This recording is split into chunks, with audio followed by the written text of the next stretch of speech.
ভারতের সাথে বাংলাদেশের সকল সম্পর্কের অবনতি ও বিভিন্ন চুক্তি স্থগিত অনেকের কাছেই এখনও প্রশ্নবিদ্ধ।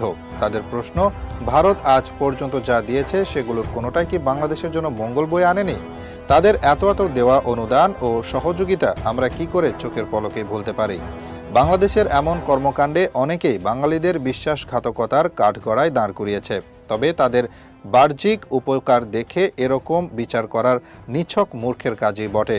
কেননা ভারত আজ পর্যন্ত যা যা দিয়েছে তার সকল কিছু একত্র করলেও সেই সকল কিছুর সমতুল্য হবে না যেগুলি ভারত আমাদের কাছে থেকে অন্যায়ভাবে আত্মসাৎ করেছে।